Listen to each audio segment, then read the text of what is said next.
ఇంకా ఇక్కడ పని లేదు వాళ్ళకి, ఇక్కడ చేయాల్సిన పని లేదు. వాళ్ళు ఎప్పుడు కూడా ఆత్మారాములై ఆత్మతో సంతృప్తి పొందుతూ ఉంటారు, ఆత్మ తృప్తులై ఉంటారు.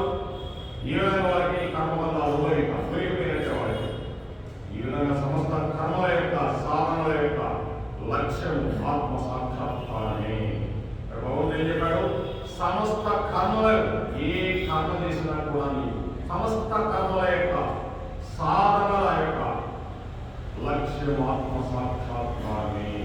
నువ్వేం చేసినా కూడా నువ్వు ఆత్మ సాక్షాత్కారాన్ని చూసుకోవాల్సింది. ఎక్కడ చేసినా కూడా అది వారికి లభించి ఉన్నది. ఎవరికి? పై వారికి. కనుక వాళ్ళు ఏ పనైనా ఆత్మ సాక్షాత్కారం లభించే ఉన్న వాళ్ళకి కర్మ ద్వారా పొందదగిన ఫలమును వారు పొంది వచ్చి, ఏ కర్మ ద్వారా పొందాల్సిన ఫలములు ఫలితాలను పొందేసేశారు అంతే. కాబట్టి శాస్త్రం వాటి వారికి విధిని తొలగించినది. అది వారికి శాస్త్రము ఈ విధి ఇక్కడ నిర్ణయించింది, తొలగించేసింది. వారికి ఈ లోకంలో సంబంధం ఉండదు. ఈ లోకంలో ఉన్నాడు కట్ట అయిపోయింది, ఈ లోకంలో భూలోకంతో సంబంధం ఉండదు వారికి. అటువంటి ఆత్మజ్ఞానులు అని భగవంతుడు చెప్తాడు. ఎటువంటి వాళ్ళు? ఆత్మారాములు, ఆత్మ తృప్తులు, ఆత్మ సంతుష్టులు. అటువంటి వాళ్ళకి ఈ లోకంలో ఈ విధితో ఇక పని లేదు వాళ్ళకి. అట్టి వారికి ఈ విధి నుంచి తొలగించినవి. అయినను లోక సంగ్రహార్థం అట్టి మహాత్ములు సత్కర్మలు ఆచరించుతూనే ఉండరు. అలా ఉన్నారంటాడు. లోకం యుద్ధం కోసం మంచి పనులు చేస్తూనే ఉంటారంట వాళ్ళు. అటువంటి మహనీయులు చూడడం ఎటువంటి వాళ్ళు 6 మంది గోస్వాములు ఉన్నారు. వాళ్ళంతా ఆత్మతృప్తి పొందిన వాళ్ళే. వాళ్ళందరూ కూడా ఈ లోకానికి సంబంధించిన విశేషాలు మళ్ళీ చేస్తూనే ఉన్నారు. ఎందుకంటే లోక కళ్యాణం చేయాలి, సత్కర్మం చేయకపోతే కుదరదు. వారు కర్మ చేసిన దోషం లేదు, చేయకుండా దోషం లేదు అని భగవంతుడు కోసం స్త్రీలతో మనం పని పెట్టుకోకూడదు. మన స్టేజ్ ఇలాంటిది మొట్టమొదటి పద్యం, తర్వాత ఏమో ప్రవర్తితం. ఆ భగవంతుడు చెప్పిన చక్రాన్ని ఎవరైతే అలా పాటిస్తారో వాళ్ళు ఈ ఆత్మ సాక్షాత్కారానికి వస్తారు. వాళ్ళకి మళ్ళీ ఎక్కడి నుంచి భగవంతుడు ఎక్కడికి తీసుకొస్తాడో చూడండి. చిన్న దాంట్లో నుంచి కొద్దిగా మళ్ళీ అక్కడి నుంచి అసలు మీ స్టేజ్ ఏంటో చూపిస్తాడు. అది భగవద్గీత అంటే మన స్టేజ్ ఏంటో చూపిస్తాడు భగవంతుడు. అంతేగాని వీళ్ళు చూడండి, అసలు ఆత్మ అంటే మామూలుగా ఆత్మ చనిపోయిన ఆత్మశాంతి చేసేద్దాంలే, ఆత్మశాంతికి అసలు ఎవరికి ఉండదు. ఆత్మల శాంతి నువ్వు చేసేది ఆత్మకి ఎవరు చేయలేదు. శాంతి కోటి సూర్యుల ప్రభావంతో ఎరిగిపోతున్నది. కనుక ఆత్మ భగవంతుడు 2వ అధ్యాయం ఇవన్నీ 3వ అధ్యాయం ఆత్మ గురించే చెప్తూ ఉంటాడు. అలా వింటూ వింటూ వింటూ ఉంటే మనకి జ్ఞానం వచ్చేస్తుందండి. అందుకే చూడండి, మహర్షులు, యోగులు, సిద్ధులు వాళ్ళందరూ ఆత్మ సాక్షాత్కారం పొందిన వాళ్ళు. వాళ్ళు ఆనందంగా భవిస్తూ ఉంటారు. ఎవ్వరితో పని లేదు వాళ్ళకి, భగవంతుడితో పని. ఇక్కడే చూస్తూ ఉంటారు వాళ్ళు. అయితే ఈ స్థితి సామాన్యులందరికీ అన్వయించదు. ఈ స్థితి సామాన్యులకి అందరికీ అన్వయించదు. ప్రపంచంలో ఆత్మానుభూతిని పరిసిన మహనీయులు చాలా అరుదుగా ఉన్నారు. అది కూడా చెప్తున్నాడు. ఆత్మ అనుభూతిని పొందిన మహనీయులు ఈ లోకంలో చాలా తక్కువగా ఉన్నారని చెప్తున్నాడు భగవంతుడు. చాలా అరుదు, ఎక్కడో దొరుకుతారు. తక్కిన వారందరూ కూడా కర్మ చేయవలసిందే. మనందరం పని చేయాల్సిందే, ఏదో ఒక పని చేయవలసిందే. ఇక్కడ ఓకే ఉండేదానికి లేదు. కృతార్థులు కావాలన్నా కొత్త కుర్చీలు కావాల్సినదే. కనుక అయితే తాము పూర్ణ స్థితిని పొందకున్నాను పొందినట్లు నటించి ఆ కర్మలలో అంటే కొంతమంది బాగా ఆత్మసాక్షాత్కారం పొందారు, పూర్ణ స్థితిని పొందారని చెప్పి కొంతమంది చెప్పుకుంటుంటారు. అది కూడా చెప్తున్నాడు భగవంతుడు. ఈ లోకంలో చెప్తామని స్వామి రకరకాల మతాల్లో వాడేమన్నీ తెలిసినని చెప్పుకుంటున్నాడు. అంటే అంటే నా భగవంతుడు అలా చెప్తున్నారు. దానికి చెప్తున్నాడు, పూర్ణ స్థితిని పొందకున్నాను పొందినట్లు నటించి అకర్మణ్యుల అవరాదు. మళ్ళీ భగవంతుడు అందుకోసమే ఏది చెప్తారండి. మళ్ళీ ఏమన్నంటే మనకే తెలుసుకుంటుంది. ఓ మన భగవద్గీత రోజు చదువుకుంటున్నాం, రోజు వింటున్నాం, ఏ విధంగా కర్మలు చేస్తున్నాం అంటే మనం ఈ స్థితిలో ఉన్నాం. అంటే నువ్వు ఈ స్థితిలో లేవు, ఆత్మారాముల స్థితిలో ఉన్నావు చూసుకుంటున్నాడు భగవంతుడు. అంటే వాళ్ళు ఎవరు చూడాలి అటువంటి స్థితిలో ఉన్నారంటే చాలా అరుదు. కొంతమంది నేను పూర్ణ స్థితిలో ఉంటాయా, కొంతమంది అంటారు ఏంటి జన్మ లేదయా, ఏదో బ్రహ్మాండంగా చెప్తుంటాయా, ఈ మంచి పనులు చేస్తుంటాయా జన్మ లేదనుకునే దానికి లేదు. ఆత్మారాముడు అయిపోవాలి, నువ్వు ఆత్మస్థితిగా అయిపోవాలి, ఆత్మ సంతృప్తుడు అయిపోవాలి. అయ్యే సామాన్య విషయమా కోసం అటువంటి పూర్ణ స్థితి పొందకుండానే వీళ్ళు పొందినట్లు నటిస్తే అకర్మణ్యులు అవుతారు. మళ్ళీ అటువంటి పనులు తీరాలని చెప్తున్నాడు భగవంతుడు. అది కపటము, విద్యాచారము. అంతేనండి, ఇది సామాన్య విషయం కాదు. కొంతమంది అనుకుంటారు పెద్ద సినిమాలని పెద్ద ప్రోగ్రాలు చేసేవాళ్ళని వీళ్ళని ఓళ్ళని అనుకుంటారంటే అదే సామాన్య విషయం కాదు. అది మాత్రం సినిమాలో చూపించినంత మాత్రాన ఈయన కారణ జన్ముడు, ఇవన్నీ అవుతుందా, ఇవన్నీ ఏమవుతావు. కారణ జన్ముడు అయితే మటన్ చికెన్ అన్ని తింటుంటారు బ్రహ్మాండంగా. దాన్ని చెప్పేది ఏం చెప్తున్నా కృష్ణుడు చెప్తున్నాడు. కానీ ఏమి నమ్మద్దు. వాళ్ళు వచ్చారు, ఏదో జన్మలు వేసుకున్నారు, పనులు వేసుకున్నారు, దేశాలు వేసుకున్నారు, వాళ్ళ కర్మకు వాళ్ళు వెళ్ళిపోయారు అంతే. ఎలా ఉంటాడో చెప్తున్నాడు. ఆత్మస్థితిని పొందేవాడు. ఇంకా భగవద్గీత కఠినంగా చెప్తుంది. దాని కానీ మనం వింటే వీళ్ళందరినీ తీసుకుంటాం వేస్తుంది. భగవద్గీత అలాగే ఉంటుంది. అందుకే ఇటువంటి మతాలు వాళ్ళే చేయగలిగిన ఏదైనా కూడా చూడండి. ఏమైనా కోరికలు ఉన్నాయా? ఆ భగవంతుడు ఏంటో, ఆ కృష్ణ పరమాత్ముడు ఏంటో, కృష్ణుడు గురించి చెప్పడం ఏంటో. అందుకే సాయంత్రం అయితే భగవంతుడు గురించి చెప్పాలి. ఇక్కడ ఏ దేవాలయాల్లో చెప్పాలో చెప్పండి. ఒకప్పుడు చెప్పేవాడు భాగవతం చెప్పాలా, భాగవతం చెప్పాలంటే ఒక 40 రోజులు 30 రోజులు చెప్పేవాడు, మళ్ళీ ఆగిపోయేవాడు. అని ఇలాగ కృష్ణుడు ఏం చెప్పాడో చేస్తాం, మనం భగవంతుడు ఏం చెప్పాడో చేస్తాం. ఇదే ఇంకొక మతాలు ఏర్పడింది, సామాన్యమైన కాదు. వాళ్ళు ఏమన్నా ఆశిస్తున్నారా? ఈ కోరికలు ఇక్కడ ఉన్నాయా? లేకపోతే 4 వ్యసనాలకి ఏమైనా బాధిస్తుందా? పరమ పవిత్రమైన భగవంతుడు సేవ చేసుకుంటున్నారు. మనం చేయగలిగిన సామాన్య విషయమా? ఈ కోసం ఈ బయట వాళ్ళందరినీ కొట్టాడు అంటే అంత సామాన్య విషయం కాదండి. ఇక్కడ కృష్ణ గోవిందుడు, ఆ కృష్ణ తత్వం మీరు ఎక్కడికి వెళ్ళాలో అది కృష్ణుడు ఏం చెప్పాడో అదే జరుగుతుంది. అందుకే కదండి కోర్టులో చూడండి, ఏమైనా భారత పుస్తకం పెట్టారా, రామాయణం పెట్టారా, లేకపోతే ఇంకోటి విష్ణు పురాణం పెట్టారా? ఏమి పెట్టారు కోర్టులో. భగవద్గీత ఒక్కటే పెట్టారు. అదేంటి సామాన్యమైనది కాదు. చూడండి, పాత సినిమాల్లో అయినా చూడండి, భగవద్గీత పెట్టి అంతా నీవే చెప్తారంటాడు. ఆ రోజు పెట్టి ఈ రోజు లేదు. ఈ రోజు కోర్టులో కానీ భగవద్గీత పుస్తకం ఉందేమో లేదు. చూసుకోండి మీరు. కాకపోతే మతాలు వచ్చేసి ఆ ఎక్కడ సీట్లు అయినా క్రిస్టియన్ అనుకో ఏదైనా భగవద్గీత తీసుకున్నప్పుడే అనేస్తాడంతా అయిపోయింది. వాళ్ళంతా ధర్మం నశించిపోయింది. సామాన్యమైన కదండి భగవతత్వం అంటే ఇంత ఈజీ కాదు, చాలా కష్టమైన ప్రాసెస్ ఇది. ఆ ప్రాసెస్ లో ఉన్నదని చెప్తున్నాడు భగవంతుడు. అందుకోసం కపటము, విద్యాచారం, గొప్పవాడి అయిపోయారు, నేనేదో తింటారు, జనాలు వచ్చారు, ఇవన్నీ పనిగా భగవంతుడు దగ్గర కోరికలు. అందుకే భగవంతుడు భగవద్గీతలో చదివితే అర్థమైపోతుంది. అదే చెప్తున్నాడుగా, ఆత్మారాములు, ఆత్మతృప్తులు, ఆత్మ సంతుష్టులు, మనకు మహనీయులు. ఈ కర్మ సంబంధమైన పని లేదు వాళ్ళకి.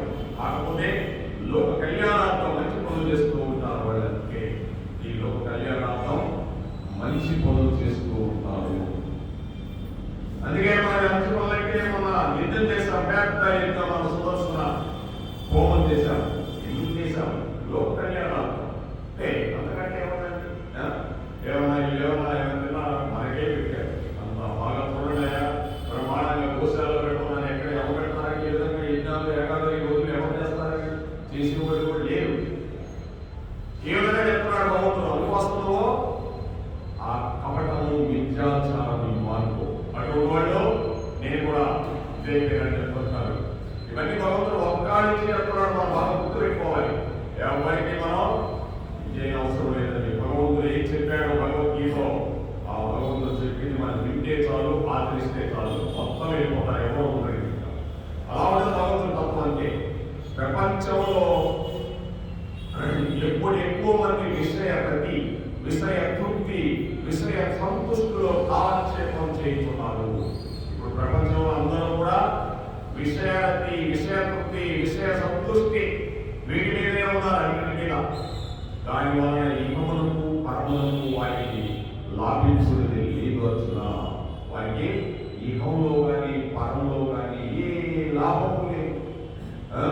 అందుకోసం ఆ పద్ధతిని మార్చుకొని ఆత్మతృప్తి తృప్తిని, ఆత్మ సంతుష్టిని వీరిని పొందులాగా నీవు ప్రయత్నించవు. ఆత్మ తృప్తిని, ఆత్మ సంతుష్టిని నువ్వు పొందులాగా ప్రయత్నించవద్దున. జీవిత లక్ష్యం ఇదే. భగవంతుడు చెప్పేశారంటే నువ్వు వచ్చిన జీవిత లక్ష్యం ఇదే, ఏది లేదు నీకు. ఇంతే కృష్ణుడు అలా చెప్పేస్తాడండి. వాస్తవంగా ఆనందం జరుడు తలంచులాగా బయట లేదు. ఏ భగవంతుడు ఆనందాన్ని జరుడు తలంచులాగా బయట లేదు. అది ఎక్కడుంది? హృదయంలో ఉంది. ఇక్కడ ఆనందం అనుకుంటాం, ఎంతసేపు ఆనందం? కాస్త ఏదో చిన్నప్పుడు చదువుకున్నా, ఉద్యోగం వచ్చింది, అప్పుడు నాకు ఉద్యోగం వచ్చింది ఆనందం. మళ్ళీ పెళ్లి కాలేదు కదా బాధ. ఉద్యోగం చేసిన ఇంకా పెళ్లి కాలేదు, పెళ్ళి పిల్లలు పుట్టారనుకో, పిల్లలు పుట్టారా ఆయన దగ్గర ఇంకా పుట్టారా అదో బాధ. ఇక్కడ ఆనందం లేదండి. ఇది ఎంతవరకు అంటే భౌతిక ఆనందం. ఇది కాసేపు ఆనందం, కాసేపు ఏడు. ఇక్కడ అలాగే ఉంటుందండి. భౌతికం అంతా అంటే దాని గురించి మనం చెప్పేదానికి భగవంతుడు చెప్తున్నాడు. భౌతికం ఇదంతా ఉన్నది లేనట్టు, లేని ఉన్నట్టు చూపిస్తాడు భగవంతుడు ఇక్కడ. అంతే కదండి. అసలు ఆశ్చర్యం కదా. చూడండి, కాసేపు అంటే ఇంకా అయిపోతుంది, ఉదయాన్ని అయిపోతే మళ్ళీ చీకటి అంతా పోతుంది, వెలుగు వస్తుంది. ఈ చీకటి ఏంటి, వెలుగు ఏంటి, ఇవన్నీ ఎవరు సృష్టిస్తున్నారు? ఏంటి ఇదంతా? ఇది ఉన్నది లేనట్టు, లేని ఉన్నట్టు చూపిస్తాడు. కాసేపు లేదు, మళ్ళీ వస్తుంది ఇది, మళ్ళీ రేపు మళ్ళీ సాయంత్రం చీకటి. మాయ కృష్ణ మాయ కోసం ఈ విషయానికి నువ్వు రోజు ఇటువంటిదే మాయ అంటే ఏం చెప్తున్నాడు భగవంతుడు. కనుక నువ్వు ఆత్మ సంతృష్టి, ఆత్మ తృప్తి పొందు. జీవిత లక్ష్యం ఇదే నీకు. శరణాగతి ఎంతో వాస్తవంగా ఆనందం జరుడు అలా లేదు, బయట లేదు. హృదయంలో ఉంది. బయట ఉందని ఆనందం లేదు, హృదయంలో ఉంది. ఇదే కదండి ఆనందం వచ్చినప్పుడు చూడండి, నా హృదయం ఎంత ఆనందంగా ఉందో, నాకు చాలా ఆత్మ సంతృష్టిగా ఉంది. ఈరోజు నేను అందరికీ భోజనాలు పెట్టా, నాకు ఆత్మ చాలా ఆనందంగా ఉంది, ఆత్మ సంతృప్తి పొందింది అంటాడు. సరే, ఎక్కడ ఉందని నా శరీరం చాలా ఆనందం పెట్టింది ఈరోజు అన్నాడు. ఆత్మ అంటాడు. ఈ విధంగా బయట ఉన్నది ప్రతి ఆనందము. అంటే అర్థంలో చూస్తే మన ముఖంగా కనిపిస్తుంది, మళ్ళీ ఈ ప్రతిబింబం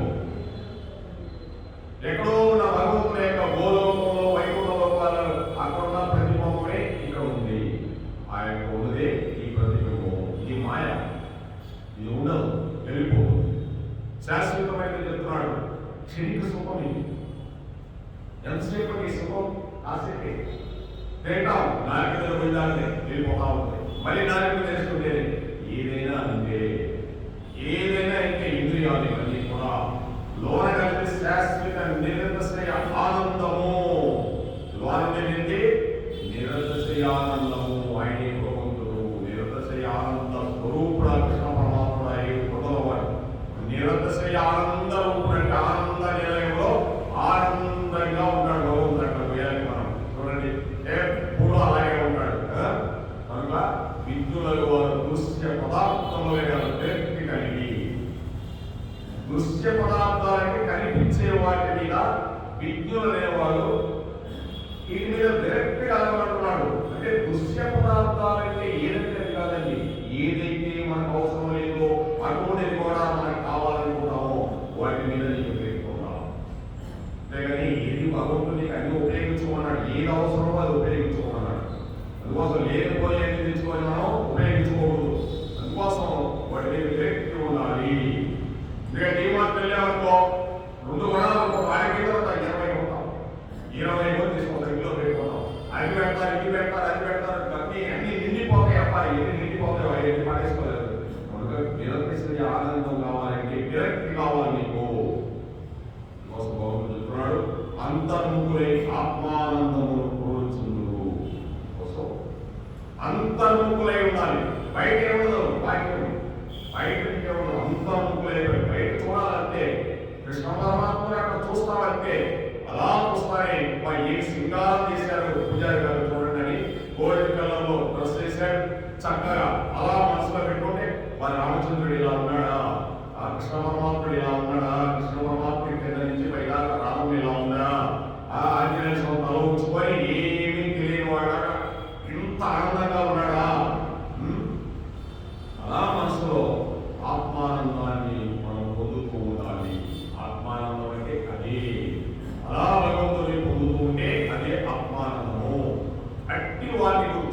శ్లోకం ప్రస్తావించబడింది. కనుక మానవ అంటున్నాడు అంటే ప్రయోగింపబడినందువలన ప్రతి మానవులకు అట్టి ఆత్మానుభవ రూపమైన జీవన్ముక్త స్థితిని పడేందుకు అర్హత కాదు. ప్రతి మానవుడికి అట్టి ఆత్మానుభవ రూపమైన జీవన్ముక్త స్థితిని జీవన్ముక్తుడైపోవాలి మళ్ళీ. అంతేగాని ఇంకా మళ్ళీ జీవి ఎన్నో జీవన్ముక్తుడైపోవాలి నీవు. ప్రతి ఒక్కరికి కూడా అర్హత చెప్పాడు. మానవ జన్మ వచ్చిన తర్వాత సర్వ మానవులు జాతి మత కుల భేదము లేక అట్టి మహోన్నత స్థితిని ప్రయత్నం చేయి పొందవచ్చునని పెట్టుకోవడం కోసం జాతి మత కులాలు ఎక్కడ ఉన్నాయండి? ఆత్మస్థితిని పొందాలంటే నేను సామాన్యం చేసేవా? కనుక ఈ జాతి మత కులాలన్నీ తీసేశాడు. భగవంతుడు ఏమన్నాడు? నీవు ఆత్మానంద స్థితిని పొందడమే, జీవన్ముక్తిని పొందడమే నీ పని. నువ్వు వచ్చింది ఆ పనికే, ఇదే పని కదన్నాడు. అంతేనండి. వచ్చామంటే కొంతకాలం ఇక్కడ చూడండి, ఈ శరీరం ఏమైనా ఉందా? దేహినోస్మిన్ యదా దేహి కౌమారం యవ్వనం శదా తదా దేవంతర ప్రాప్తికి ధీరస్తత్ర ముఖ్యతి.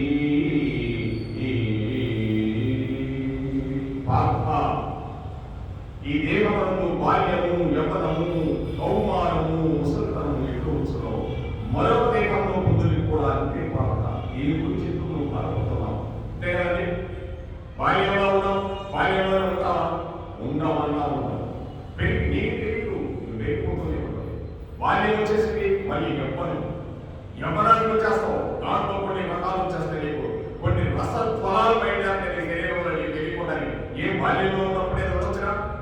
నీకు అదే చెప్పే భగవంతుడు నా శరీరం నేను సృష్టించా అని నువ్వు తెచ్చుకున్నావు. దాన్ని నేను ఉండబట్టే నువ్వు తెచ్చుకోగలుగుతున్నావు నీ కర్మను బట్టి. మళ్ళీ కౌమారం 45 ఏళ్ళు ముసలితనం ఉంటుందా?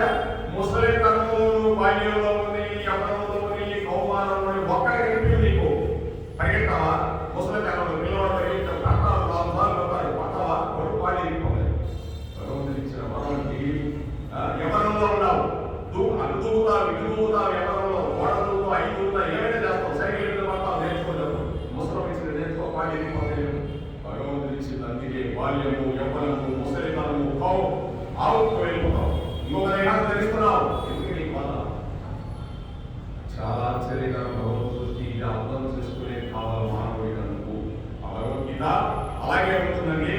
కనుక సర్వ మానవులు కూడా జాతి మత కుల భేదము లేక అట్టి మహోన్నత స్థితిని ప్రయత్నం చేయి పొందవచ్చును. కనుక ఇక్కడ కుల మత భేదాలు ఏమన్నాయా? బాల్యానికి యవ్వనానికి ఇంకేమన్నాయా? లేదు. భగవంతుడు చెప్పేది బాగా లోకి వెళ్ళాలి. లోకి వెళ్తే ఇక్కడ సర్వము ఒకటి వాసుదేవమయం. ఇదంతా వాసుదేవమయమని ఎవరైతే తెలుసుకుంటున్నారో వాడు చాలా అరుదరుతున్నా చాలా అడుగువాడు దొరకడం సామాన్య విషయం కాదు. ఇదంతా వాసుదేవమయం అని కొన్ని జన్మల తర్వాత ఎవరో ఒకరు మాత్రమే యథార్థ స్థితిని పొందుతాడు. అట్టి పొందినవాడు చాలా అరుదరుతున్నా. ఇదంతా వాసుదేవమయం. ఎక్కడ చూసినా భగవంతుడే, ఇంకెవరు లేదు. ఆ భగవతత్వాన్ని తెలుసుకుంటే నువ్వు ఈ కులాలలో మతాలలో ఏమన్నావు అసలు తెలియదు. ఏమీ కాదు. నువ్వు ఆ భగవతత్వంలో వెళ్ళిపోక ఆత్మ రాముడు పోయి వాళ్ళకి అనుభవం ఉంటే లేదు. ఈ విధంగా కర్మ యోగమును కూర్చొని ఎవరికి ఈ కర్మ యోగం చేయాల్సిన పని ఎవరికి లేదనుకున్నాడు. ఎవరికి లేదు. ఆత్మ తృప్తులకి ఆత్మ సంతుష్టులుగా మహనీయులకి కర్మను కూర్చొని వినే లేదు. వాళ్ళకి కర్మ చేయాల్సిన అవసరం ఏదో ఒకటి వచ్చినప్పుడు. కర్మ అంటే పని, ఏదో ఒక పని. కర్మ అంటే ఏదైనా కావచ్చు, ముఖ్యమంత్రి పోస్ట్ కావచ్చు, ప్రధానమంత్రి కావచ్చు, వంట కావచ్చు, ఓడవచ్చు, రిక్షా కావచ్చు, లేదా కాలువలో తీయచ్చు, ఏదైనా పనే. ఇదంతా భగవంతుడే. ఎవరికి ఇదంతా మొత్తం భూగోళం అంతా అయింది. ఈ కర్మ అనేది వాళ్ళకు మాత్రమే లేదంట. అంటే నువ్వు కూడా వాళ్ళని అయిపోవాలి. అయిపోతే ఇక్కడ పని లేదు. అందుకోసం ఎవరికి పని ఉంది, ఎవరికి లేదు. నేను చెప్పిన దాన్ని బట్టి ఎవరైతే ఆచరించడో అనుసరించడో ఏవం చక్రం ఏవం ప్రవర్తితం చక్రం నాను వర్తయంతి గయా ఇంద్రియారామో పాత సజీవతి. ఎవరైతే చెప్పిన ఈ చక్రాన్ని బట్టి ఎవరు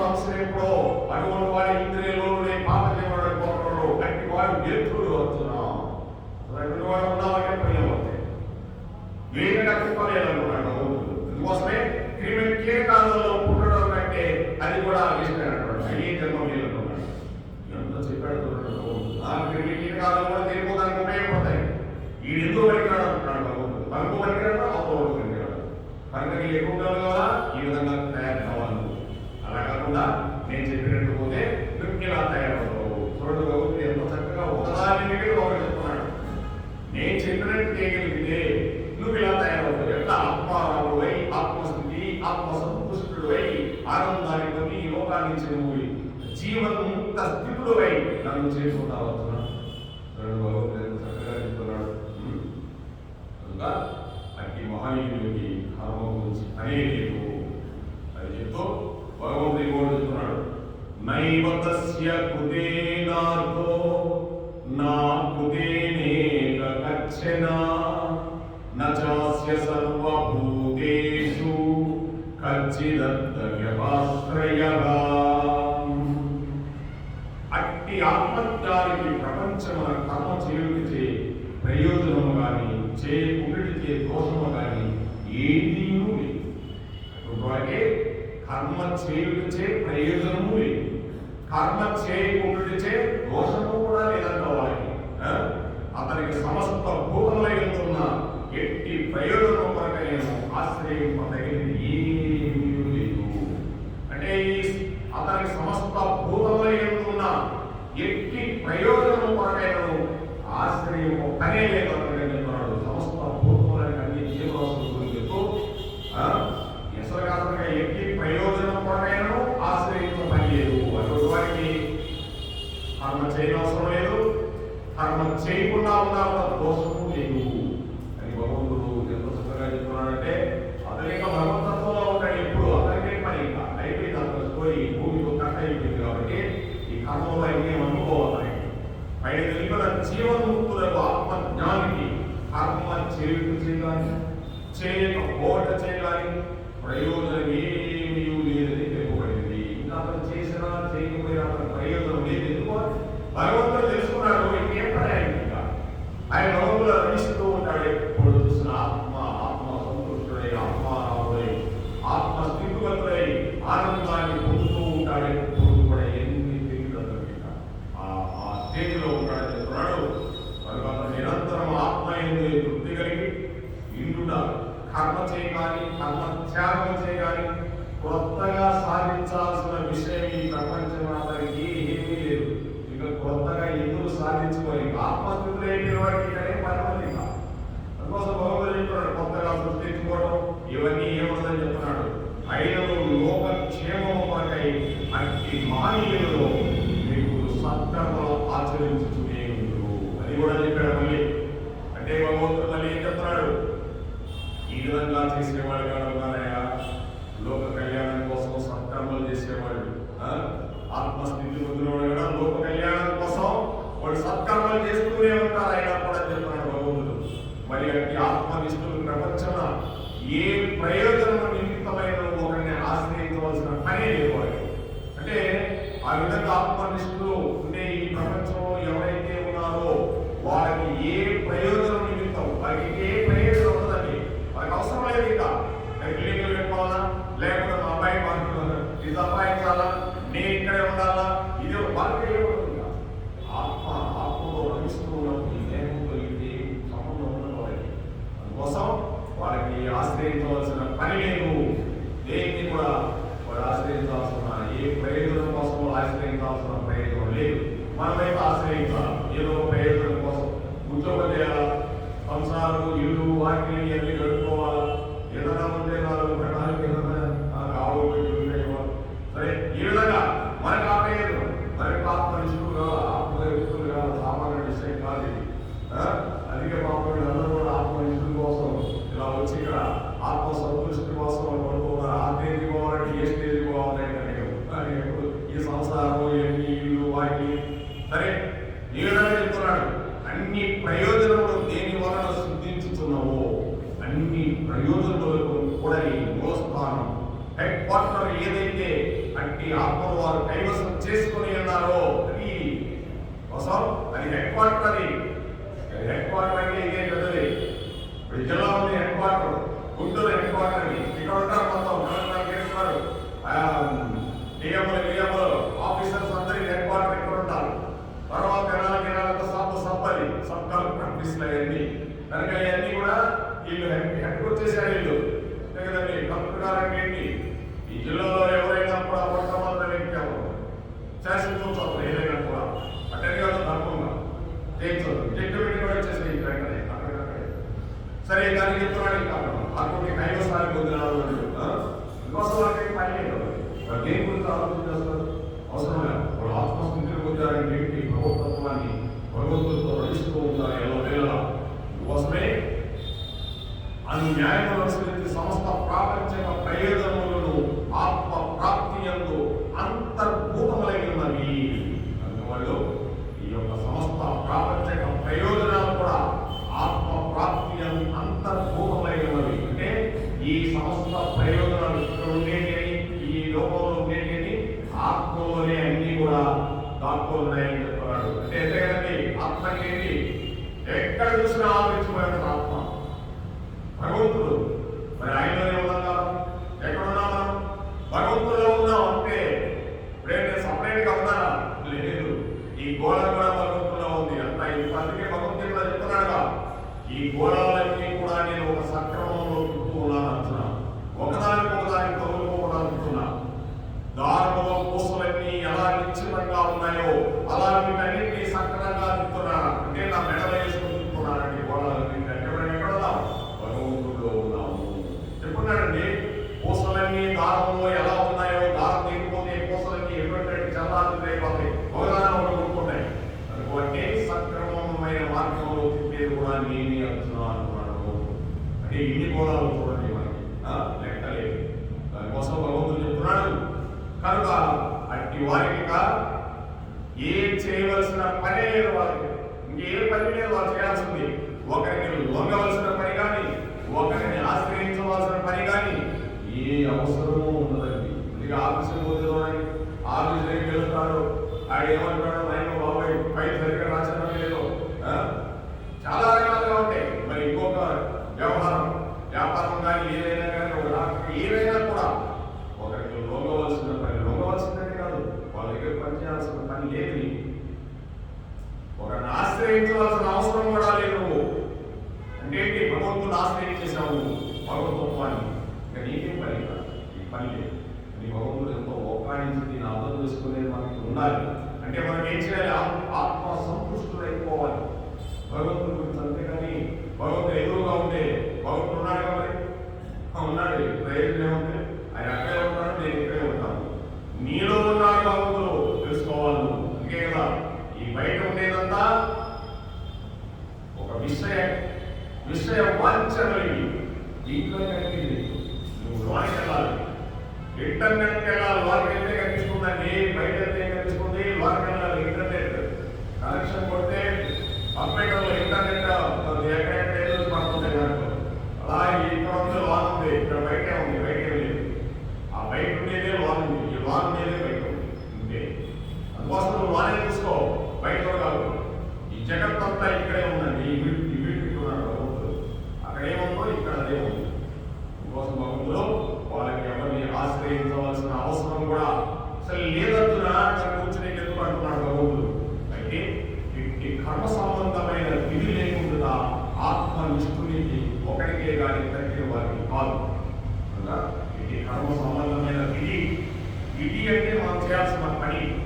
ఒక ఆత్మ సంతుష్టుడికి ఆత్మనిష్ఠుడికి అతను ఒక్కడికే కానీ మరొకరికి పని ఉన్నది. ఇక్కడ కోసం తగ్గిన వారందరూ కూడా నిష్కామ బుద్ధితో కర్మను ఆచరించవలసినది. నిష్కామ బుద్ధితో అంటే ఏది ఆశించకుండా చెప్తున్నాడు భగవంతుడు. ఏదైనా నువ్వు ఆశించావో పోయి కలుగుతున్నట్టే. మళ్ళీ వచ్చినప్పుడు మనం ఏమన్నా ఆశించావా? ఏమి తెలియదు. ఇక్కడికి వచ్చిన తర్వాతనే కోరికలు పుట్టుకోబడ్డాయి. ఇక్కడికి వచ్చిన తర్వాతనే అంతకుముందు ఏం తెలియదు మనకి.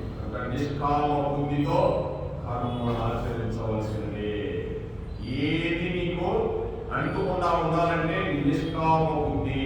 ఏది చేసినా కూడా కృష్ణార్పణం. భగవంతుడి పేరు చెప్పే స్వామి నువ్వు ఇచ్చిందే కదా, నువ్వు ఇచ్చింది నేను ఇంకో చోట ఇస్తున్నాను. నేను ఇస్తున్నానా?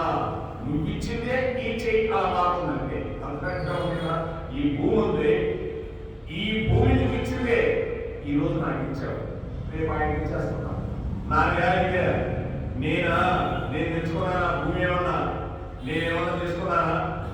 రేపు ఇంకోటి ఇచ్చేస్తాను. నాకేమో నాకేమన్నా ఇంకొకటి వస్తాడు, ఇది నాది అంటాడు, రేపు నుంచి ఆలోచి కాదు వాడతాడు, వాడు వెళ్ళిపోతాడు. ఇంకొకటి వస్తాడు, ఇది నాది అంటాడు. ఈ విధంగా ఈ భూమి మీద ఎంతమంది కోట్లు పోయారు. ఈ పొలం నాది నాది నా స్థలంలో ఎంతమంది ఉన్నారు ఎవరికి తెలియదు, ఎవరికి తెలియదు. ఇదంతా ఎవరి లక్ష్మి, ఇదంతా మీది స్వామి. ఆ వెంకటాచలంలో ఉండే పుష్కరిణి ఎదురుగా ఉన్నావుగా భూదేవి ఆదివరాజ స్వామి, ఇదేగా ఈ గొడవ. ఆ ముట్టె మీద పెట్టుకొని తిప్పాడుగా, గిరణ్యకృష్ణుడు తీసుకుపోయి వాళ్ళు దాచిపెట్టే వాడి చుట్టూ పెట్టుకొని తీసుకొచ్చి గోళాన్ని చేతిలో పెట్టుకొని ముట్టె మీద పెట్టుకున్నాడు. ఇలా పెట్టుకున్నాడు, ఇలా తిప్పాడు వరాలు ఇచ్చినట్టు.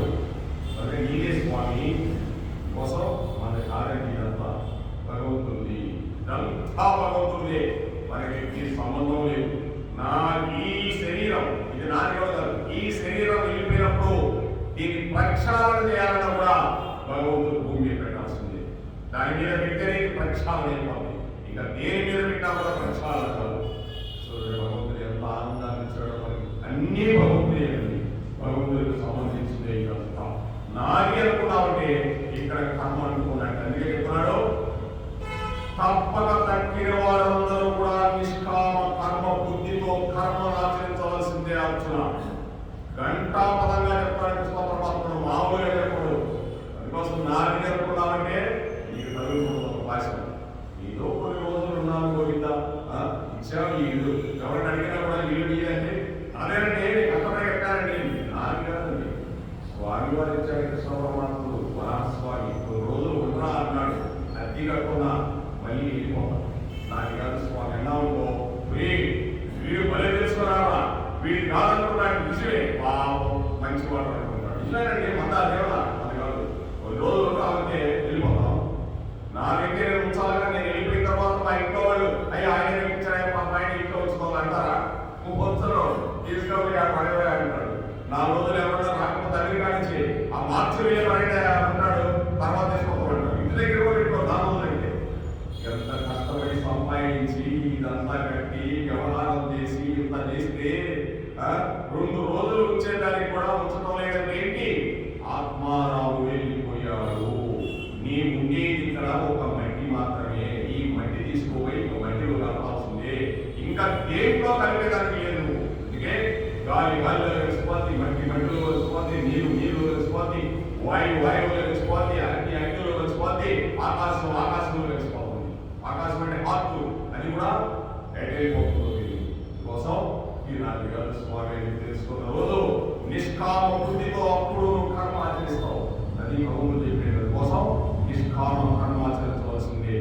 కోసం ఉద్యోగ మరణాంతరం కూడా ఉపకార వేతనం పెన్షన్ తీసుకుంటూ ఏది ఉద్యోగ విరమణం తర్వాత మరణాంతరం తర్వాత కూడా మీ ఆవిడిస్తారు. చూసారండి ఆశ్చర్యం. కానీ ఈ శరీరం కోసం ఉద్యోగం అయిపోయిన తర్వాత కూడా నీకు ఉపకార వేతనం ఇస్తారు, పెన్షన్ అనే దానికి. చూసారు ఆశ్చర్యకరం. కానీ ఈ శరీరం మనకు ఉండదు. ఆశ్చర్యకరంగా అది తీరికగా ముందు వారిని చూసి విద్యార్థి దశలో ఉన్న వాడు కానీ ఉద్యోగం కానీ తమ కర్తవ్యము వదలేతో ఇట్లు భ్రష్టుడైపోను. అట్లే జీవన్ముక్త దశలో పూర్వము కర్తవ్య నిర్వహణము కర్మ విధిని త్యజించువాడు పతనము పొందిపోను. అంటే ఏం చెప్తున్నాడు? తీరికగా ఉండే వారిని చూసి విద్యార్థి దశలో ఉన్నవాడు కానీ ఉద్యోగం కానీ తన కర్తవ్యమును వదిలితో ఎవడన్నా ఓరగా ఉంటాడు. వాడిని చూసి ఈ విద్యార్థి ఆ కర్తవ్యాన్ని వదిలేసిన, ఈ ఉద్యోగి ఆ కర్తవ్యాన్ని వదిలేసిన ఏమైపోతాడు? భ్రష్టుడైపోతాడు. అదే మనకి ఉద్యోగం వస్తే ఉద్యోగం చేసుకోకుండా వాడే ఉందని చూసి నేను ఎందుకు చేయాలని కూర్చున్నాడు అంటాడు. అంటే భ్రష్టుడైపోతున్నాడు కదా. చదువుకునే పిల్లవాడు కూడా చక్కగా చదువుకోకుండా అవతల ఎవరో చదువుకునే వాడితో నేను ఉంటానంటే భ్రష్టుడైపోతున్నాడు. అట్లే జీవన్ముక్త దశ పూర్వం కర్తవ్య నిర్వహణము కర్మ విధిని త్యజించువాడును పదమును నొందిపోవను. అంటే ఈ జీవన్ముక్త దశ నొందక పూర్వం, అంటే జీవన్ముక్తులైన తర్వాత నువ్వు ఇవన్నీ అవసరం లే. జీవన్ముక్తులు కాకుండా నువ్వు కర్తవ్య నిర్వహణను, కర్తవ్యాన్ని త్యజించువాడు పతనము నొందిపోతున్నాడు. అంటే నువ్వు ఇంకా జీవన్ముక్తులు కాదా? అటువంటి కాకుండానే నేనే పని చేయనండి అని కూర్చుంటే ఏమవుతుంది? పతనమైపోతున్నాడు. ఏదో ఒక పని చేయాల్సిందే. భగవంతుడు చెప్తూ ఉన్నాడు, ఈ పని చేస్తావో జీవన్ముక్తుల కోసం చేసుకుంటావో, లాస్ట్ ఏం చేయాలో జీవన్ముక్తుల కోసమే ఏ పని చేసినా కూడా. సంసారం చేసిన భార్యాభర్తలు ఇద్దరూ కలిసి, ఆ కృష్ణ పరమాత్మ ఇద్దరూ కలిసి చేయాలి. చేస్తే ఖచ్చితంగా ఇద్దరు జీవన్ముక్తులై ఒకరినొకరు తెలుసుకొని ధర్మ కార్యాలు చేస్తూ భగవంతుడు ఐక్యమైపోయేదానికి చాలా తొందరగా అవుతుంట. ఒక్కడే కష్టపడటం చాలా కష్టం. అంటే ఈయన చెప్పాలి, కానీ ఇద్దరు కలిసి చేయాలి. అందుకే ధర్మపత్ని సమేతస్య ధర్మపత్నిగా తెచ్చుకున్నాం. ఎందుకు? ఇద్దరు కలిసి చేయాలి ఈ కార్యక్రమం అయినా కూడా. అందుకే పార్వతీ పరమేశ్వరుడు తెలుసాను, లక్ష్మీనారాయణుడు, రాధాకృష్ణుడు, సీతారాముడు ఏకమైపోయారు. అంతకుముందు విడిగా ఉన్నారు, ఇప్పుడు ఏకమైపోయారు. ఇద్దరు కలిసి చేయాలి. ఎప్పుడైనా ఇద్దరు కలిస్తేనే అక్కడ సంతానం కానీ, ఇద్దరు కలిస్తే భక్తి కానీ అప్పు వస్తుందండి. అందులో చాలా కష్టం. బండి మీరు ఇద్దరు పెట్టాము, ఒక ఇద్దరు కాకుండా ఏమలేదు, ఒక ఇద్దరు కాకుండా ఏమో బండి బాగాలేదు. అందుకోసం రెండు ఎదురు సమానంగా లాగితే బండి సమానంగా వెళ్ళిపోతుంది రెండు మీద. అందుకోసం ఈ సంసార సాగరాన్ని కూడా రెండు సాగించాడు భార్యాభర్తలే కాదు, వాళ్ళిద్దరూ సరిగ్గా ఎడుతూనే ఉండాలి. ఏమాత్రం ఒక ఎరక్కి ఒక ఉందనుకో సంసారం ఇంకా బట్టి కూడా ఉండదు. అందుకే ఒకరేమో కట్ట అనుకుంటారు, ఒకరే ఇంటి అనుకుంటారు. అలా ఇది కూడా భగవంతుడు చెప్తున్నాడు కనుక నీవు జీవన్ముక్త దశకి పొందాలంటే అంతకుముందు కర్మలను చక్కగా చేసి నువ్వు జీవన్ముక్తులు అయిపోవాల్సిందే. కర్మ చేయకుండా నీవు జీవన్ముక్తులు కారాదునా అనేది భగవంతుడు చెప్తున్నాడు. కావున సాధకుడు ఈ విషయాన్ని కడు జాగరూకులై మెరగాలి. సాధకుడు మాత్రమేనండి సాధన. అంటే భగవంతుడు సాధన ఏదైనా సాధన అనుకోండి, ప్రస్తుతం భగవంతుడు సాధన ముఖ్యం మనకి. ఆ సాధన చేసుకుని ఈ సాధన చేయాలి. అప్పుడు నీకు ముక్తికి మార్గానికి దారిని. అంటే సంసారంలో ఉంటూనే నువ్వు ఇది చేయగలిగితే చాలా తొందరగా భగవంతుడు చేరుకుంటావు. అందుకేనండి సంసారి, సన్యాసి, బ్రహ్మచారి ఈ ముగ్గురు ఉన్నారు. కానీ బ్రహ్మచారి సన్యాసి కంటే గృహస్థాశ్రమం చాలా గొప్పది. అవుతున్నా ఆశ్రమంలో కల్లా గొప్ప ఆశ్రమం ఏది? గృహస్థాశ్రమం. ఈ గృహస్థాశ్రమంలో ఉండి మనం తొందరగా కట్టేయవచ్చు. అందుకే కదా 7 కొండల మీద వెంకటరమణుడై ఆ కృష్ణ పరమాత్ముడు పద్మపీఠం మీద నిలువ కాళ్ళ మీద నిలబడుకుంటున్నాడు. చూడండి, ఎవరు నా పాదాలు ఆశ్రయిస్తున్నారో వాళ్ళకి నడుము వరకు ఇట్లా పెట్టుకుంటాడు. దాని ఏడు కూడా నడుము వరకు ఈ సంసార సాగరాన్ని తీసుకోపోయి వదిలేస్తానంటున్నాడు. అది ఎప్పుడన్నా మనం గమనించామా? ఎప్పుడు గమనించాలి. ఎందుకు ఇలా పెట్టుకుంటున్నాడు? ఆయన ఏం అవసరమా? కృష్ణ పరమాత్మకి అవసరమా? నా పాదాలను ఆశ్రయించిన వారికి ఈ సంసార సాగరాన్ని నడుము వరకే. నువ్వు సముద్రంలో ఎంత దూరమైనావో మునిగిపోతావు, కానీ నేను సముద్రమైన ఈ సంసారాన్ని నిన్ను నేను కొట్టేస్తా. అంటే నేను ఒక్కడే నేను రక్షించేవాడిని. సామాన్యమైనది కదండి సంసార సాగరం అనే పెద్ద ముసళ్ళు లోయలు ఉండే సంసారాన్ని. ఒక పక్కకి ఒక ముసలి కాదండి కాదు, ఒక ముసలు గొప్ప పట్టుకుంటుంది, ఒక ముసలి పట్టు పట్టుకుంటుంది. ఈ సంసారం ఇది. ఈ సంసారం అనే సాగరంలో ముసళ్ళు అనేవాడు, భార్య బిడ్డలు, బంధువులు, స్నేహితులు వీళ్ళందరూ ఉంటారు. రకరకాలుగా నిన్ను వంచన చేసేస్తుంటారు. దాని నుంచి తప్పించాలంటే నేను ఒక్కడిని. ఇది అర్థం చేసుకోవాల్సింది. అంతే కదండి. నువ్వు డబ్బు సంపాదించకపోతే నీ ఆవిడ ఏమంటే ఎందుకు పెళ్లి చేసుకున్నావు? డబ్బు సంపాదించాల్సింది అంటే సంపాదించాల్సిందే. మీ అబ్బాయి స్పోర్ట్ కొనిపోతే ఎందుకు నాకు స్పోర్ట్ కొనిలేదు అంటాడు. నేను ఒక రకంలో వస్తున్నాడు. ఇన్ని రకాలు స్నేహితులు వస్తాడు, రేపు 100 రూపాయలు తర్వాత వస్తాడు, 100 ఓడిపోయింది. చూసారా? ఈ ముసళ్ళనే సంసారాన్ని నుంచి ఇవ్వాలంటే నేను ఒక్కడే నేను పైకి లాగలిగింది. నీకెవరు వాళ్ళు కాదు, వాళ్ళు నన్ను ఆశ్రయించు అంటే ఏంటి? ఇది పత్వం తత్వం తెలుసుకో. ఈ తత్వం తెలుసుకుంటే నా దగ్గరికి వస్తావు, నీ సాధన చేస్తావు. సాధన చేస్తే ఈ ముసళ్ళు విసళ్ళు అన్ని కూడా నీ దొరికి కాలేదు. ఎందుకంటే నీ పవర్ ముందు ఎవరు తట్టుకోలేరు. ఇంకోసం భక్తుల దొరికి ఎవరు రాదు చూడండి. భగవత్ భక్తుల దొరికి నిజంగా ఎవరు రాలేదు. ఎందుకంటే నిజమైన భక్తులు పిచ్చోడు ఎప్పుడు చూసినా కృష్ణుడు రాముడు ఎవరు దొరుకుతాడు. మనకి కాదు తప్పని వదిలేస్తాం. కోసం నీ దొరికి ఎవరు వస్తారు? నీ దొరికి సరైన భక్తులే వస్తారు. స్వస్థంగం చేసే భక్తులే కూర్చొస్తారు. కాసేపు భగవంతుడి గురించి చెప్పుకుంటారు, కాసేపు రాముడి గురించి చెప్పారు. రామచంద్రుడు ఆ రోజు అరణ్యంలో యుద్ధం చేసిన కరదోషాలతో నేను రామాయణ చదువుతుంటే ఉంటుండే. తప్ప కృష్ణ పరమాత్ముడు అసలు చక్రం పెట్టాడా శిశుపాలని తప్పే దానికోసం అంటాడు. ఇంకొక ఆయన వచ్చి ఏం చెప్పారు ఈయన ఇంకోటి చెప్తుంటాడు. వాళ్ళెప్పుడైతే పోటీ కృష్ణుడు గురించి, రాముడు గురించి, భగవంతుడి గురించి వాళ్ళకి కదే ఉన్నంతసేపు ఇంకేముండదు. అంటే అటు భక్తులు దొరకడం మన అదృష్టం, అటు భక్తులతో అనుసంధానం అవడం మన అదృష్టం. ఎన్ని గ్రంథాలు చదివితే మనకు వస్తాయండి, జ్ఞానం రాదు. ఒక సత్పురుషులతో స్నేహం చేసామనుకో ఇన్ని గ్రంథాలు కూడా చదవనవసరం లేదు. ఇది చాలా తొందరగా భగవంతుడి దగ్గరికి తీసుకెళ్తారు. అందుకు సత్పురుషులతో స్నేహం చేయాలన్నారు. కనుక ఈ సాధన ఏమాత్రం నువ్వు కొరత రాని చూసుకోవాలి.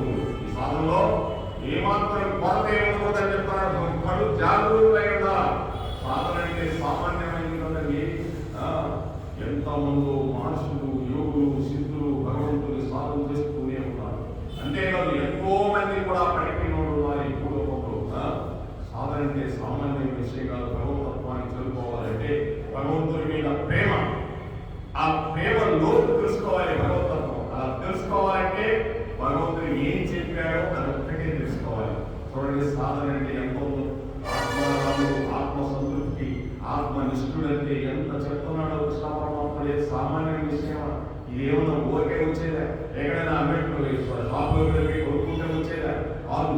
నీకు నువ్వే సాధన చేసుకోవాలి, నీకు నువ్వే భక్తి చేసుకోవాలి, నిన్ను నువ్వే ఉద్ధరించుకోవాలి, నీ అన్నం నువ్వే తినాలి. అంతే. తర్వాత అనిపించేటండి నేను చూస్తాను. నువ్వేం తిన్నావో దాన్ని బట్టి అనిపిస్తాను. నువ్వేవైతే విన్నావో దాన్ని బట్టి నీకు జ్ఞానం వస్తుంది.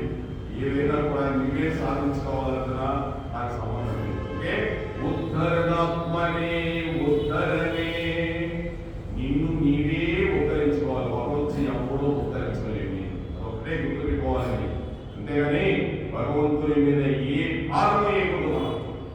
కొద్దిగా భక్తులైపోతే ఆ బుద్ధిమాంతవ్యాన్ని ఇస్తాను. ఏం చేయాలో నాకు తెలుసు. అసలే నువ్వు కదలకుండా కూర్చుంటే ఎలా? నువ్వు కదిలితే కదా కథ. ఆ భక్తి మార్గంలో ఉంటే కదా, వింటుంటే కదా. లేకపోతే నీకై నువ్వు చదువుకుంటే ఉండాలి. అదొక్కటే మార్గం. అరగంట అయినా అరగంట వింటాయి చెప్పడం మనకు పని లేదు. అందుకే మన ఇంట్లో కూడా చదవలేవని భగవంతుడు ఏదో ఒకటి. మఠాల్లో అయితే ఎవరు కూడా మనకి ఏమనలేదు. అంతే ఏదో ఒక టైం వచ్చి కూర్చున్నాం అనుకో ఇంటికే కన్నా. ఇంట్లో అయితే ఫోన్ వస్తుంది, దేవుడు పూజలో వస్తుంది, ఆ ఫోన్ కూడా ఎక్కుకోవాలి. మళ్ళీ కోసం ఇటువంటి సమయం ఇక్కడ కేటాయించడం, సత్పురుషులతో స్నేహం, భగవద్భక్తులతో స్నేహం, ఇటువంటి మఠాలను ఆశ్రయించడం, ఇవన్నీ కూడా మోక్ష సోపానానికి ఫలితము. ఫలాపేక్షను వదిలి కార్యములు ఆచరించవలసినదిగా ఇప్పుడు భగవానుడు అర్జునుడికి ఆదేశిస్తున్నాడు. ఏం చెప్తున్నాడు? ఈ ఫలాపేక్షను వదిలేసి, ఏ ఫలం గురించి నువ్వు అడుగుతున్నావు అటువంటి వదిలేసి కార్యములు ఆచరించవలసినదిగా. కార్యములైతే మంత్రులైతే అని చెప్తాడు. ఇప్పుడు భగవానుడు అర్జునుడికి ఆదేశించుతున్నాడు. వల్ల చూడండి, ఎక్కడి నుంచి ఎక్కడికి వచ్చి మళ్ళీ ఇక్కడికి వస్తున్నాడు. మనకి చెప్తూ ఉన్నాడు. అర్జునుడికి చెప్పడం లేదండి. ఇన్ని పద్యాలు, ఇంత కథ, ఒక ఏదో 3 నిమిషాలు 4 నిమిషాలు అయిపోయి అంట. మొత్తం మన టైం ప్రకారం మొత్తం సృష్టి అంతా ఆపేశాడు భగవంతుడు. కృష్ణుడు, అర్జునుడు అంతే. అన్ని అలాగే చూసుకోవాలి. పైన ఆంజనేయుడు అంతే. ఏమి లేదు. కురుక్షేత్రంలో హరే కృష్ణ కృష్ణ కృష్ణ హరే హరే, హరే రామ రామ రామ హరే హరే. ఏడుకొండలవాడ వెంకటరమణ గోవిందా గోవిందా, ఆపదములవాడ ఒకే క్లాసులవాడ శ్రీనివాస గోవిందా గోవిందా. కృష్ణం వందే జగద్గురు.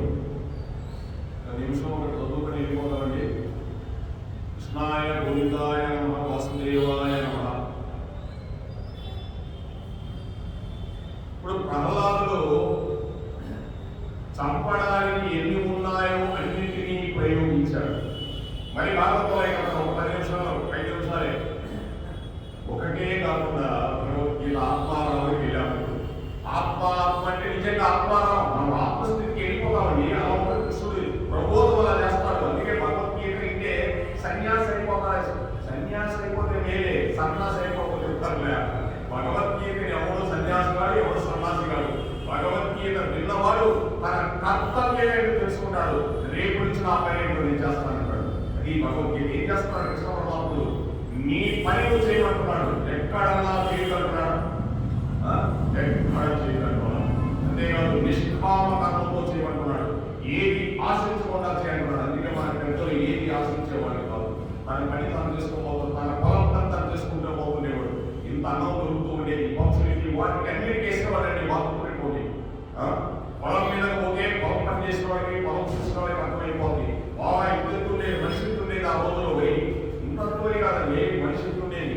ఆ వైకంలో బాగా పొట్ట మీద వచ్చిన తర్వాత, బాగా వచ్చిన తర్వాత కంకులు ఎవరు వస్తాయి అవన్నీ కట్ చేసుకొని వచ్చి ఇంట్లో ఆ పందిరి ఉంచేవాడు. ఆ పిచ్చుకలు అవన్నీ వచ్చి తినేసి అక్కడ గుడి పెట్టుకొని పిల్లలు చేసుకొని ఏంటి లక్ష్మి కళ సర్వ జీవుల్ని ప్రేమించారు. ఆ రోజులు ఇంత కుక్క కళ్ళ వేసేవాడు, ఇంత ఏది గిట్టేసేవాడు, ఆవులు గిట్టేసేవాడు, అన్ని పశు పక్ష వృక్షాదులన్నింటినీ పోషించేవాడు వాళ్ళు. అందుకే ఆ రోజు వాళ్ళు సమతుల్యంగా ఉండి, ఆనందంగా ఉండి, శరీరాన్ని 100 సంవత్సరాలు ఉండి ఇంకా ఈ శరీరం పాలైపోయిందని బాధపడి అయిపోయేవాడు. అటువంటి రోజులే అంత మంచి రోజులు. అందరికీ ఆహారాన్ని ఇచ్చేవాడు ఉన్న దాంట్లోనే కోసం. ఇక్కడ ఆయన చెప్తున్నాడు, ఎంతైనా కూడా ప్రహ్లాదులు చనిపోవడం లేదు. ఎన్నెన్నో చేశాడు హిరణ్యకశిపుడు, కనీసం నీరసపడటం లేదు. పైగా తాను ప్రయత్నించే వాళ్ళని పిల్లవాడు ఎక్కువ తేజాన్ని పొందుతున్నాడు. ఎందుకు? నారాయణ మంత్రాన్ని చెప్తున్నాడు కాబట్టి తేజం పెరిగిపోతూ ఉంటుందండి. అందుకే భగవంతుడు నామం చెప్తే మనలో కూడా తేజం పెరుగుతూ ఉంటుంది. ఎందుకంటే భగవంతుడు నామం శరీరాన్ని పరిశుద్ధం చేస్తూ ఉంటుంది. లోనేతలో ఉంటే అశుద్ధి కూడా బయటకు వెళ్ళిపోతుంటుంది. అందుకే శుద్ధి అయిపోతుంటుంది శరీరం. అందుకే ఇక్కడ హరే కృష్ణ హరే కృష్ణ కృష్ణ కృష్ణ హరే హరే హరే రామ రామ రామ అంటుంటే ఇక్కడి నుంచి ఇక్కడ దాకా 6 కొట్టు దానికి మీటింగ్ కొట్టప్పుడు పెరాలసిస్ కానీ ఇటువంటి అన్ని రాకుండా ఈ యొక్క మాలతోటి ఆ దోస్తి దళం కానీ ఇలా తిప్పుతుంటే ఏమవుతుంది? నరాలు పోయి గొప్ప ఉంటాయి. ఎందుకు హరే కృష్ణ హరే రామ అవుతుంది. కానీ ఏదైనా ఉపాసన చేశాడా ఈ పిల్లవాడు ఏమన్నా అనుకుంటే వీడు నా ఖైదులోనే ఉన్నాడు భగవానుడు. కానీ వీడు చచ్చిపోవడం లేదే అని హిరణ్యకశిపుడు బేట కొడుకు చనిపోవట్లేదు. ఎందుకంటే వీడు చనిపోవడం లేదే, వీడు నారాయణ భక్తుడయ్యాడు. అసలు ఎవడా నారాయణ ఎక్కడ ఉంటాడు చెప్తున్నాడు. ఇప్పుడు మరణాలు గురువులందరూ చూశారు. అతను చనిపోలేదని బెగబెట్టుకోవద్దు. చావుతో సమానమైన మందు ఒకటి నా దగ్గర ఉంది, వీళ్ళను తీసుకువెళ్ళి అది వేసేస్తామన్నాడు గురువు. అప్పుడు వీడు చచ్చిపోయిన వాళ్ళతో సమానమైపోతాడు. ఈ పిల్లవాడికి కొద్ది వయసు వస్తుంది కాబట్టి చాలా రకరకాలుగా కామశాస్త్రాన్ని బోధిస్తామని వాళ్ళ తండ్రి గారికి చెప్తున్నారండి. ఎలా పిల్లవాడిని చనిపోయాలని చూపిస్తున్నారు. చేసేస్తే వీడు భ్రష్టుడైపోతాడు. సంసారంలో అనురక్తి పడిపోయి ఆ తర్వాత ఈ సంసారంలో పడిపోతాడు. ఈ భగవంతుడు మర్చిపోతాడు. అయమాకులై నేను చూసుకోవడం గురువు చండామాకు గురువు. అంటే ఇక్కడ మనం అర్థం చేసుకోవాల్సింది చాలా ఉందండి. అంటే ఒక రోజున గురువులందరూ గృహకార్యంలో నిర్వర్తించుకుంటున్నారు. ఎవరి పనుల్లో వాళ్ళు ఉన్నారు. ప్రహ్లాదులు పిల్లలందరినీ పిలిచాడు. పిలిచి అందరికీ చెప్తున్నాడు. స్కూల్ అండి, ప్రహ్లాదు స్కూలు. ఇప్పటికే మీరు అహోబిలం పోతే కర్నూలు జిల్లాలో ప్రహ్లాదు రాసుకున్న స్కూల్ ఉందంట. రాసుకుంటున్నాడు. అలా కనిపిస్తున్నాయి. రకరకాల లక్షణాలు ఉన్నాయి. మరి రాక్షస పిల్లలు అంతా ఆయన చదువుకునేవాడంతా. మీరు ఆటలు ఎంత కాలం ఆడుతారు, కానీ నేను మీకు విషయాన్ని చెప్పాను. మీరందరూ కూర్చోండి అని ప్రహ్లాదులు చెప్తున్నాడండి. అలా కూర్చున్నారు. అప్పుడు ప్రహ్లాదులు ఈ విధంగా చెప్తున్నాడండి. ఒరే మనకి ఆయుర్దాయం 100 సంవత్సరం. ఎవరు చెప్తున్నాడు? మనకు చెప్తున్నాడండి ప్రహ్లాదులు. వాళ్ళ రూపంలో మనకు చెప్తున్నాడు. మనం రాత్రి అయితే నిద్రపోతాం కాబట్టి 50 ఏళ్ళు నిద్రలో పోతుంది. 20 ఏళ్ళు శిశువుగా ఉంటాం. బాల్యంలో పోతుంది. అంటే 20 ఏళ్ళకి బాల్యం అయిపోతుంది. ఇంకా మిగిలేదు 30 ఏళ్ళే. 100లో 100 అనుకుంటాం. మన 100 కాదు 50 24 గంటలు ఒక రోజు అండి. 360 రోజులు ఒక సంవత్సరం అలా ఉంటుంది. ఆ 30 ఏళ్లలో మన కోరికలన్నీ అక్కర్లేని వాటిని చదువుకుని ఈ అరిషడ్ వర్గాలకు వెళ్ళిపోతాము. అరిషడ్ వర్గాలు 4 వర్గాలు. కామ క్రోధ మోద మాట లోప మన ఆశ్చర్యాలకు వెళ్ళిపోతాం. అవి బాగా పట్టుకుంటాయి మనల్ని. పట్టుకుని పతనమైపోయి అక్కర్లేని బంధములన్నింటినీ పెంచేసుకుని నా భార్య, నా బిడ్డలు, నా బంధువులు, నా స్నేహితులని పట్టు పురుగు తన గూడును తానే నిర్మించుకున్న గూడిలో తానే మరణించినట్టు మనం ఈ బంధాలన్నింటినీ పెంచేసుకుని ఎన్నో జన్మలు ఎత్తుకున్నాము. అందుకే ఇలా నుంచే అలా వెళ్ళాలి మనం. నా మాట వినరా? ఈ పంచభూతములను 3 గుణములుగా 27 తత్వములుగా నిర్మించి మాయ చేత ఈశ్వరుడు దర్శనం కాకుండా కల్పించాడు ఈ శరీరంలో. ఈ శరీరంలో ఏమున్నాయి? 3 గుణాలు ఉన్నాయండి, పంచభూతాలు ఉన్నాయి. తమో గుణం, రజో గుణం, సాత్విక గుణం. పంచభూతాలు నీరు, వాయువు, అగ్ని, గాలి, భూమి, ఆకాశం ఈ విధంగా ఉన్నాయి. దీంట్లో 27 తత్వాలు ఉన్నాయి. మళ్ళీ ఈ శరీరంలో చాలా ఉన్నాయి ఆ తత్వాలు. మాయ చేత పరమాత్మ ఈశ్వరుడు దర్శనం కాకుండా మనకు కల్పించాడు. ఈ శరీరాన్ని భగవంతుడు కంటి కూడా మనకు కల్పించాడు. ఈ శరీరాన్ని తయారు చేశాడు. 27 తత్వాలతో ఉంది ఈ శరీరం. బంగారు బలులను తొమ్మిదిలో బంగారం దొరకదండి. అందులో బంగారంతో కలిపిన ధూళి దొరుకుతుంది. స్వర్ణకారుడు దానిని అగ్నిహోత్రంలో తత్వం చేస్తాడు. బాగా ధూళిని వేరు చేసి శుద్ధ బంగారము గ్రహిస్తాడు. అలాగే గురువుల దగ్గర బోధన పొంది మహానుభావులైన వారు ఆత్మ విచారణ చేసి సంసారం అనే పొల్లు పక్కన పెట్టి లోపల ఉన్న ఆత్మరూపమును దర్శనం చేసి మరలా పుట్టవలసిన అవసరం లేని పునరావృత రహిత శాశ్వత కృష్ణ సాహిత్యమును పొందుతున్నాము, విష్ణు సాహిత్యము. అందుకని మీరు కూడా అలా పొందడానికి ప్రయత్నం చేసే ఉద్దేశంలో ఉండండి. మనకి 2 శరీరాలు ఉన్నాయి. ఇక్కడ చూడండి ఎంత బాగా చెప్పాడు ప్రహ్లాదు. ఇందాక కృష్ణుడే చెప్పాడండి, నువ్వు ఆత్మ సంతుష్టుడు కావాలి. డైరెక్ట్ శ్లోకం అది. భగవద్గీత అంటే డైరెక్ట్ ఛానల్ అది. ఇది ఇలా ఉండదు భాగవతం. భాగవతం ఒక కథలాగా తీసుకొచ్చి అక్కడ వీళ్ళు చాలా మంది వస్తారు. వచ్చి ఒక గురువు ఎవరో వస్తారు. వచ్చి ఆయన మళ్ళీ భగవద్గీతలో తీసుకుని చెప్పాడు. ఈ భగవద్గీతకి భాగవతానికి 2 పాయింట్స్ అవుతాయి. కానీ భగవద్గీత డైరెక్ట్ తీసుకెళ్ళదు. డైరెక్ట్ నేను ప్రధానమంత్రి దగ్గర తీసుకెళ్ళదు. మీరు డైరెక్ట్ భగవంతుడి దగ్గర తీసుకెళ్ళదు. ఇది ఎలా తీసుకెళ్ళవు? ఇది ఇలా చెప్పి నువ్వు మళ్ళీ నీకు సాధన చేసి చేస్తామో లేదు, అలా ఉంటుంది. భగవద్గీత ఛానల్ డైరెక్ట్ వెళ్ళిపోతా ఉంటుంది. ఈ ఛానల్ రైట్ అక్కడ వస్తే వెళ్ళిపోతాను. ఇది అలా కాదు, 100 గంటలు వెళ్ళిపోతుంది. అక్కడ తెలుసుకోవాలా, మళ్ళీ రావాలా అని చెప్తున్నాడు. అందుకని నువ్వు ఆత్మ విచారణ చేసి సంసారం అనే పొల్లు పక్కన పెట్టు. సంసారంలో ఉండవద్దన్నా ప్రహ్లాదేవనా ఉండవద్దని చెప్తావా? సంసారంలో ఉన్నావు, ఉంటూనే దాన్ని పక్కన పెట్టు. ఆత్మ విచారణ చేసుకుంటూ వైపు అంటే భగవతత్వాన్ని తెలుసుకుంటూ సంసారం చేస్తూ ఉండు. అలా చేస్తే ఏమవుతుంది? ఆత్మ దర్శనమైనప్పుడు నువ్వు మరలా పుట్టవలసిన అవసరం లేని పునరావృత్తి రహిత శాశ్వత విష్ణు సాహిత్యమును పొందుతావు. ఇదే ఇందాక కృష్ణుడు చెప్పింది, ఇదే ప్రహ్లాదుడు చెప్తున్నాడు. భగవంతుడు చెప్పిందే మళ్ళీ ఏం చెప్తున్నాడు? ఏం కొత్తగా ఏం చెప్పాడు? ఎవరు కొత్తగా ఏమీ చెప్పేది లేదండి. కృష్ణ పరమాత్ముడు చెప్పిందే మనం చదువుకొని నలుగురు చెప్తాం. మీరైనా చెప్తారు, నేనైనా చెప్తాం, ఎవరైనా చెప్తారు. కానీ దాని మీద మనసు ఉందా? ఇంకా చెప్పిందిగా, నీ విద్య నువ్వే నేర్చుకోవాలి, నీ భక్తి నువ్వే తెలుసుకోవాలి. అంతేకాదు ఒకరు వచ్చి నీకే ఉండదు. గురువు చెప్తాడంటే దాన్ని నువ్వు సాధన చేయాలి అని చెప్తూ మనకి 2 శరీరాలు ఉన్నాయి రా అని చెప్తున్నాడు. వాళ్ళు రాక్షస పిల్లలకి ఏం తెలుసంటే ప్రహ్లాదు చెప్తా ఉంటే వాడు మాంసం ముక్క తెచ్చుకొని అవుతున్నారు. ప్రహ్లాద ఎన్ని అర్థం కావాలని మీరు భారత ప్రహ్లాద అంటున్నారు. సరిగా అని చెప్పేది నేను అంటున్నాడు ప్రహ్లాదు. ఏమి సామాన్య విషయం కదా. అంటే అర్థం ఏంటి?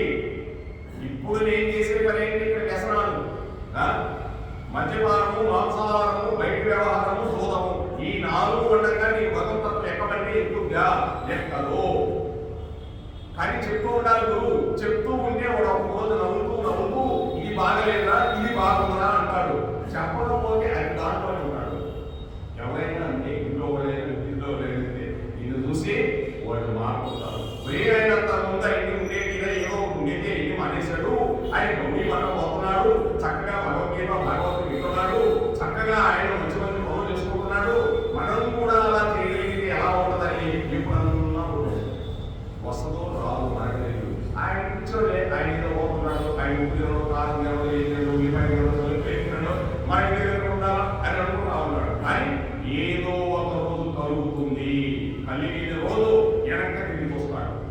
కష్టం వచ్చిందో తిరుగుతుంది. మా నాన్న ఆ రోజుల్లో ఆయన భక్తి అది ఆయన ఉన్న భక్తి మేము రక్షింపబడ్డామా, ఈ రోజు మేము రక్షింపబడ్డామా, ఆయన పోయిన తర్వాత ఎందుకు ఎలా అయిపోయాము, ఆ మహానుభావుడు చేసిన సేవ అంటాడు. అందుకోసం ప్రహ్లాదు కూడా అందుకోసం చెప్తున్నాడు, అయ్యా ఒక స్థిర శరీరం ఉంది, రెండో చర శరీరం ఉంది. చర శరీరము ఏముంది? చర్మము, అస్థి, కొవ్వు, సుక్క, మేధ ఇటువంటి పదార్థములతో తయారు చేయబడ్డాయా ఈ స్థిర శరీరము, చర శరీరము. ఈ పదార్థములన్నీ ఒకనాడు భూమిలో కలిసిపోతాయి, అగ్నిలో కలిసిపోతాయి, వాయువులో కలిసిపోతాయి. ఆత్మ ఒకటే స్థిరంగా ఉంటుంది. కాబట్టి మీరందరూ ఏమైపోవాలి? ఆత్మ దర్శనాభిలాషులు కండి, నా మాట నమ్మండి అని ప్రహ్లాదు చెప్తూ ఉన్నాడు. ఇది ఎవరు చెప్పారు? కృష్ణ పరమాత్ముడే వారి భగవద్గీతలో చెప్తున్నాడు. అంటే అందుకే డైరెక్ట్ ఛానల్ భగవద్గీత, రెండో ఛానల్ ఇది.